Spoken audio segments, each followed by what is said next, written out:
Hey everybody, it's Jason Blaha here. Now that my two obligatory informative videos are done for the day, it's time to talk about current events in the online fitness community. And today, we're going to make this one educational because V-Shrunk has demonstrated incorrectly Bulgarian split squats as his favorite quad exercise, and possibly the best quad exercise. I believe that's how he worded it. So let's just flip in here, him doing them.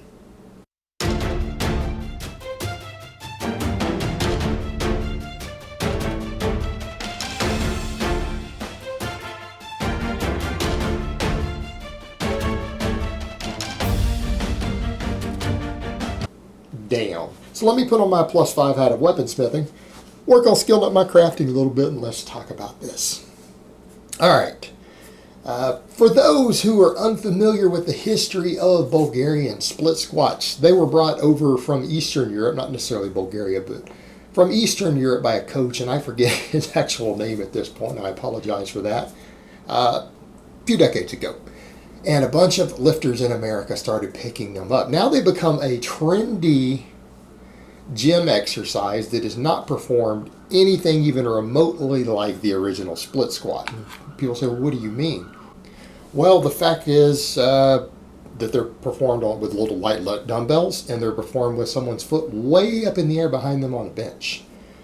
Split squats, as they were performed by athletes originally, was never intended for weak people. In other words, if you consider a 100-pound dumbbell in each hand to be challenging and possibly beyond your 1 rep max on a split squat, they're probably not for you. In other words, you are not even remotely strong enough to be worried about doing stuff like this for the purpose they were developed for. They were originally done with a barbell and a squat rack with either your foot on the floor behind you on your toe, or on a block 3 to 4 inches up in the air behind you, all the way behind you, right? That's how they were done. And the purpose of this exercise was because with very elite lifters, it's possible to have excessive axial loading. In other words, someone who's squatting 500 plus pounds for multiple sets throughout the week, you reach a threshold to where you simply cannot recover, even as an elite athlete, even with all your work capacity, because of all the spinal compression involved when you're doing really, really heavy lifts. So in other words, if you're doing 15, 20 sets of squats every week with 500 pounds, it starts to become a recovery problem for you. And some of these guys felt like they needed additional leg work. So this was invented as a way to get some carryover to the squat. That was the idea behind it, while reducing axial loading and giving you an exercise that's easier to recover from, because you can only handle so much squatting before it becomes a problem. And so this was just a squat variation. You put the bar in the same place on your back. You do a barbell, you do it in a squat rack, but it allows you to get away with doing it with just one leg. And you're still basically doing a squat. If you set it correctly, your other leg is in a very similar position to your normal barbell squat. And that was the whole idea, and that's why they did it. But I want to be very clear on this. I'm not a fan of one-legged exercises. You guys know that. But I will at least concede that maybe for an ultra-elite lifter that this might have merit for someone who needs additional leg work for carryover to their squat, who can't handle any more squat volume every week. But let's be honest here. Most of the people who are using this exercise, they're not even doing 10 sets of heavy squats a week. And it's doubtful that the majority of the people who are doing this exercise, including V-Shrunk, are even squatting over 300 pounds for more than 5 or 10 sets a week. It's pretty unlikely. And I would go out on a limb and say, if that's the sort of workload you're working with and the volume you're working with, you shouldn't need one-legged stuff like this. You just need to do more squatting. In other words, if your legs are lagging, you need to do more squatting. And the barbell squat is the foundation of your leg training. And we could argue all day long as to whether you need assistance work for that, how much you need, what other exercises to incorporate. That's a point of major contention. But I think most people who are in the know agree that the barbell squat is the foundation of your leg training, particularly for someone who wants to be athletic. That's the foundation of it. Even though Jeff Cavalier and I disagree on the one-legged stuff, I don't think it's particularly useful. He thinks it's mandatory. He still admits the foundation of your leg training should still be the barbell squat. And then you got V-Shrunk over here, who's performing this exercise because he says his legs are lagging. And it's kind of interesting because first he says he doesn't like to blow his legs up because he needs to be able to fit in jeans. And it's like,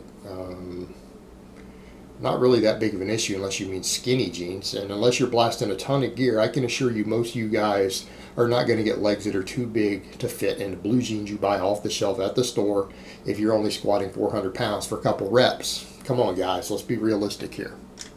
Let's be realistic.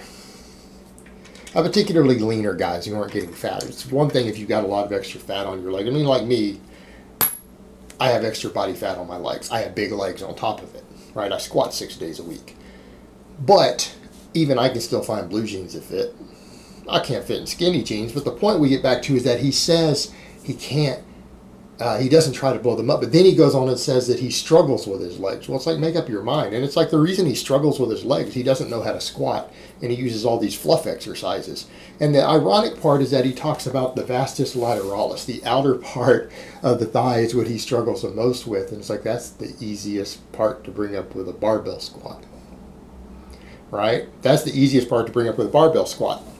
Or it gets even worse. I mean, he goes and does this little fluffy wuffy exercise with no weight on it. It's like, well, that's also why you're struggling. And then he talks about, his lower thigh being the issue, And again, the vastus lateralis on the lower part is part of what he's talking about. But then he does a half squat. If that's even a half squat, I don't know if I'd call that a half squat. That's almost a quarter squat that he's doing with this little light weight. Well, you guys see the problem here? What do we know about quadricep development? We know on squats in general that if you only do half squats, we know that most of the muscle that you're going to gain in your quad is going to be in the upper half of the muscle.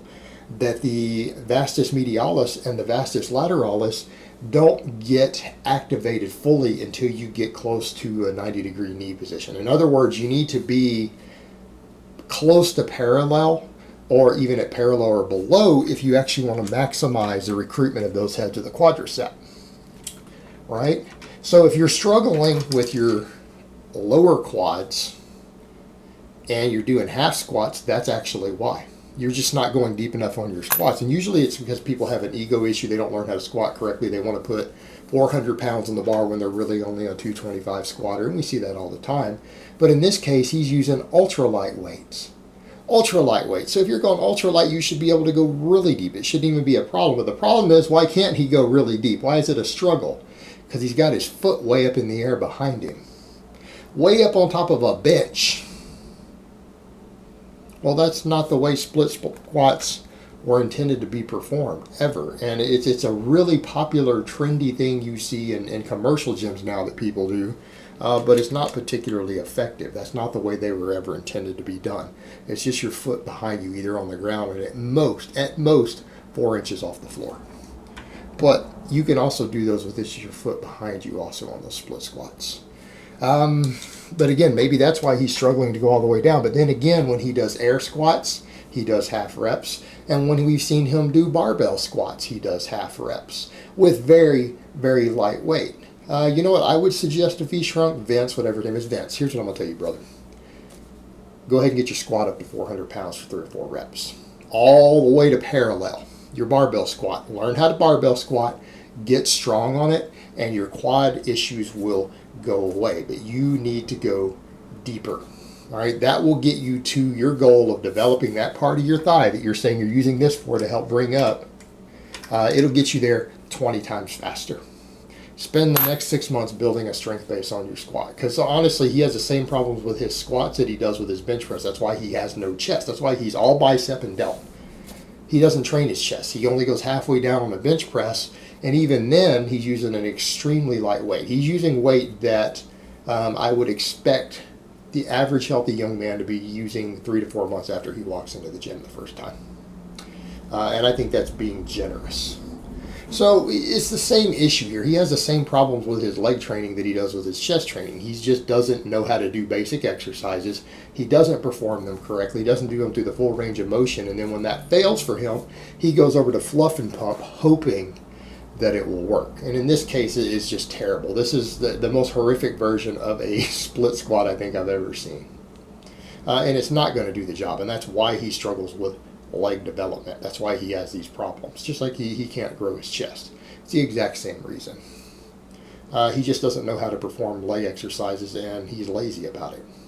Alright guys, but that's really all I have to say on that today. I hope it's been informative, and I will talk to you guys next time.